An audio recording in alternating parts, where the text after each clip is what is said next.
కారం రంగు రుచితో ఉంటుంది. ఆచి మిరపపొడి అదరగొట్టే కారం రంగు రుచి.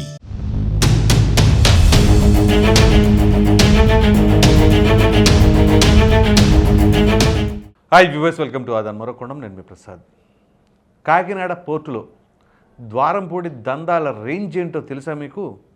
విషయం ఏంటి అంటే, ఏదైతే గత 4 రోజులుగా కాకినాడ పోర్టులో అన్యాయాలు, అవినీతి, అక్రమాలు అన్నీ జరుగుతున్నాయని చెప్పేసి ప్రభుత్వం కొరడా జులిపిస్తూ ఉందో, కొన్ని ఆసక్తికరమైన ఇన్ఫర్మేషను, అలాగే సన్నివేశాలు, దాంతోపాటుగా అవినీతులు, ఆ ద్వారంపూడి ట్యాక్సులు ఏంటో, అసలు నిజంగానే ద్వారంపూడి ట్యాక్స్ కలెక్ట్ చేశారా లేకపోతే అవి ఎలిగేషన్సా ఏంటి అనేది కూడా ఈ వీడియోలో మనం చర్చించబోతున్నాము.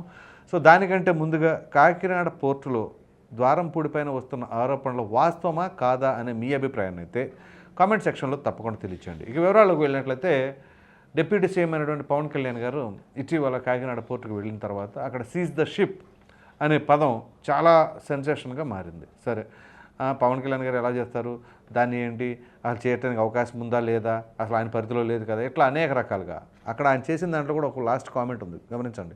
సీజ్ ద షిప్ అని చెప్పి అవసరమైతే నేను సెంట్రల్ మినిస్టర్స్తో కూడా మాట్లాడతాను అని చెప్పేసి అన్నారు. అంటే ఒకవేళ సెంట్రల్ పరిధిలో ఉండి ఏమైనా సరే ఉంటే అన్నట్లుగా. సో ఇక ఆ విషయం ప్రక్కన పెడదాం. ముందుగా ఇక్కడ అసలు పోర్ట్లో ఏం జరుగుతుంది ఏంటి, అసలు నిజంగానే నకిలీ అంటే అవినీతికి సంబంధించిన అంటే పీడిఎస్ రైస్ ఉంది కదా, అక్రమాల తరలింపు జరుగుతున్నాయని చెప్పేసి అంటే, నాదెండ్ల మనోహర్ గారు ఏదైతే అప్పుడు పర్యటించారో, అంటే ఆయన శాఖ అప్పగించిన కొత్తలోనే గత 3 ఏళ్లలో 1,31,00,000 మెట్రిక్ టన్నుల పీడిఎస్ బియ్యాన్ని అక్కడికి అక్రమంగా తరలించారు గత 3 ఏళ్లలో. అంటే కూటమి అధికారంలో రాకముందు సుమారుగా 48,537 కోట్ల రూపాయలు అని చెప్పేసి ఆ విలువ చేసే బియ్యాన్ని తరలించారు అని చెప్పేసి స్వయాన నాదెండ్ల మనోహర్ గారు చెప్పారు. ఇది ఒక ఎత్తు. అయితే ఇక్కడ విచిత్రమైన అంశం ఏంటి అంటే, సాధారణంగా ఎయిర్పోర్ట్స్లో ఇప్పుడు ఇదంటే అక్రమంగా తరలిస్తున్నారు, అలా కాకుండా లీగల్గా కూడా వ్యాపారాలు చేసుకునే వాళ్ళు, బియ్యాన్ని పంపించే వాళ్ళు కూడా ఉంటారు కదా. మరి ఆ లీగల్గా జరిగే వ్యాపారాలను కూడా ఏ విధంగా జరుగుతున్నారో చూడండి. కాకినాడ పోర్టులో ఎక్కువగా ఎగుమతులు జరుగుతూ ఉన్నాయని చెప్పేసి మనం నిన్న కూడా వీడియోలు చేసుకున్నాం. ఇక్కడ సాధారణ వ్యాపారస్తులు కూడా చాలామంది అక్కడ ఎక్స్పోర్ట్స్ చేసుకుంటారు కదా. అట్లాగే శ్రీరామ్ ఫుడ్ ఇండస్ట్రీస్ అంటే నాగ్పూర్కి సంబంధించిన కంపెనీ అనమాట ఇది. వాళ్ళు ఏం చేశారు, 2023 ఏప్రిల్ నెలలో, అంటే 2023 ఏప్రిల్ నెలలో గత సంవత్సరం వైసీపీ అధికారంలో ఉన్న సమయంలో 30,000 మెట్రిక్ టన్నుల బ్రోకెన్ రైస్ని సెనగల్ అనే దేశానికి ఎక్స్పోర్ట్ చేయడానికి వాళ్ళు అనుకున్నారు. ఎవరు? ఈ శ్రీరామ్ ఫుడ్ ఇండస్ట్రీస్ నాగ్పూర్కి సంబంధించిన కంపెనీ, కాకినాడ పోర్ట్ నుంచి. సో అందు గురించి వాళ్ళు ఏం చేశారు, కాకినాడలో ఒక స్థానికంగా ఉన్న కంపెనీతో ఒప్పందాలు కుదుర్చుకొని అక్కడ ఆ స్టాక్ ఏదైతే ఆ 30,000 మెట్రిక్ టన్నుల స్టాక్ని నిల్వ చేసుకొని అక్కడ నుంచి ఎక్స్పోర్ట్ చేయాలని భావించారు. సో ఆ 30,000 టన్నుల బియ్యాన్ని ఆ ఎక్స్పోర్ట్ చేయాలంటే ముందు అసలు లోడ్ ఎత్తే సమయానికే అక్కడ కొన్ని ఇబ్బందులు ఎదురైనాయి. సో ఏంటి అంటే, ద్వారంపూడి చంద్రశేఖర్ రెడ్డి గారి తమ్ముడు ద్వారంపూడి వీరభద్రారెడ్డి, ఆయన అలాగే బిపిన్ రామ్ కుమార్, వీళ్ళిద్దరు, అంటే ఇక్కడ రైస్ మిల్లర్స్ అసోసియేషన్ అని ఒకటి ఉంటుంది కాకినాడలో. ఈ రైస్ మిల్లర్స్ అసోసియేషన్ తరపు నుంచి వీళ్ళు వచ్చి, మీరు మాకు ట్యాక్స్ కట్టాలి, ఎందుకంటే ఎవరైనా సరే ఇక్కడికి వచ్చి చేయాలి అంటే మాకు ముందు పే చేయాలి, ఎందుకంటే ఇక్కడ మాకు ఒక అసోసియేషన్ ఉంది, మీరు మాకు పే చేయాలి అన్నట్లుగా. అంటే ఇక రైస్ మిల్లర్స్ అసోసియేషన్ ద్వారానే జరగాలి అన్నట్లుగా. సో అది కూడా ఎంత డిమాండ్ చేశారో తెలుసా, ఒక్కొక్క మెట్రిక్ టన్నుకి $10, ఒక్కో మెట్రిక్ టన్నుకి $10, అంటే సుమారుగా 125 కోట్ల రూపాయల స్టాక్ని మీరు ఎక్స్పోర్ట్ చేస్తున్నారు కాబట్టి, దీనివల్ల మీకు లాభాలు కూడా గట్టిగానే ఉంటాయి కాబట్టి, సో మీరు కట్టవలసింది ఎంతో తెలుసా, 2,49,00,000 రూపాయలు మీరు మాకు పే చేయాలి. ఏది? రైస్ మిల్లర్స్ అసోసియేషన్ అని చెప్పేసి దానికి మీరు పే చేయాలని చెప్పేసి వీళ్ళు చెప్పటం.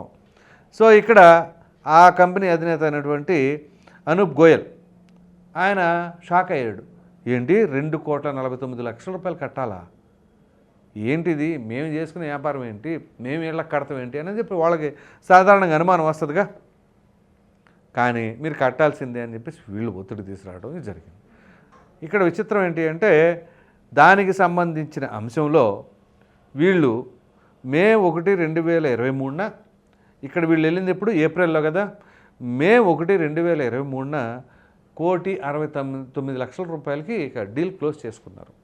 2,49,00,000 డిమాండ్ చేస్తే 1,69,00,000 డీల్ క్లోజ్ చేసేసుకున్నారు. ఆ పేమెంట్ ఎలా చేశారో కూడా చూడండి మీరు.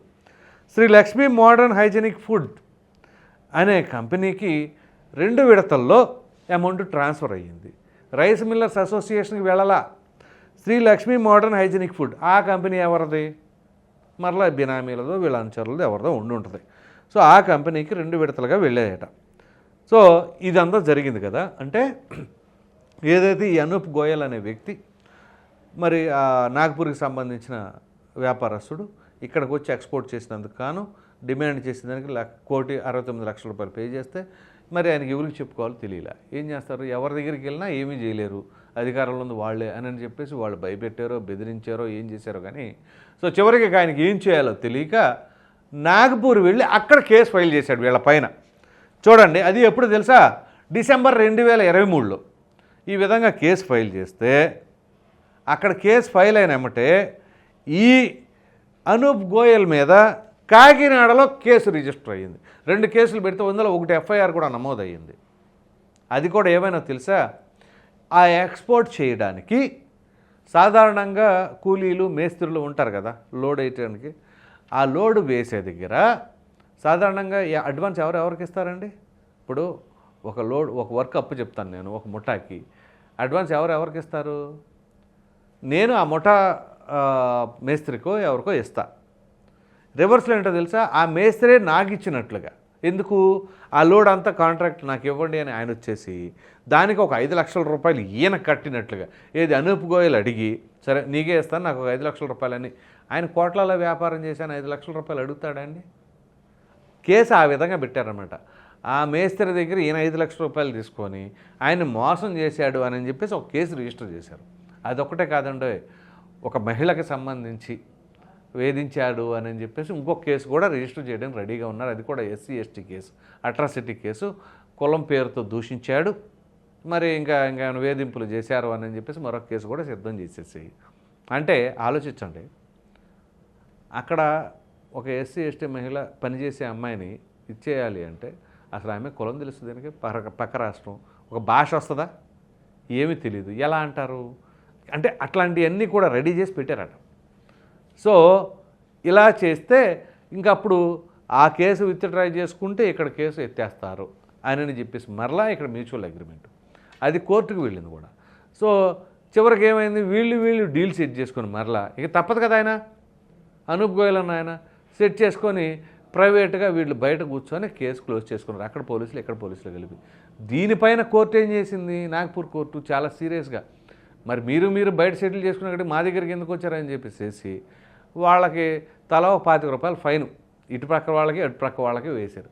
సరే 25,000 రూపాయలు అంటే ఏముంది లెక్కపత్రం, అది వేరే విషయం. కానీ అక్కడ చూడండి, ఆ విధంగా చేస్తే ఇంకేం చేయాలి? పైగా ఈయన పైన కేసు ఎప్పుడు నమోదైంది తెలుసా? ఇక్కడ కాకినాడలో జనవరి 2024లో. అక్కడ కేసు నమోదైంది ఎప్పుడు? డిసెంబర్ 2023లో. సో ఈ విధంగా ఎక్కడికక్కడ మరి జరుగుతూ ఉంటే ఇంకా కాకినాడ పోర్టులో అసలు ఏమీ జరగలేదు ఏంటి అని చెప్పేసి అంటే ఏమనుకోవాలి? సో ఇలా ఒకదాని తర్వాత ఒకటి అంశం తెరపైకి వస్తూ ఉంది. మరి ఇటువంటి తరుణంలో గత ప్రభుత్వ హయాంలో ఏం జరిగింది ఏంటి అని అంటే ఇక మీరే అర్థం చేసుకోండి ఎక్కడికక్కడ.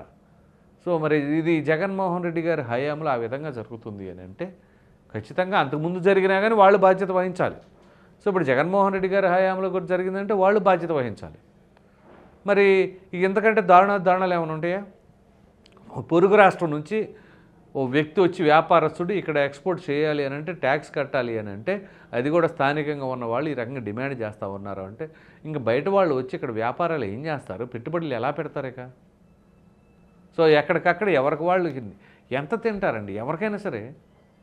ఇప్పుడు ఉదాహరణకి ఓ వ్యక్తి జీవితాంతం ఎంత లగ్జరీగా అనుభవించడానికైనా ఎన్ని కోట్లు కావాలి? 10 కోట్ల, 20 కోట్ల, 50 కోట్ల?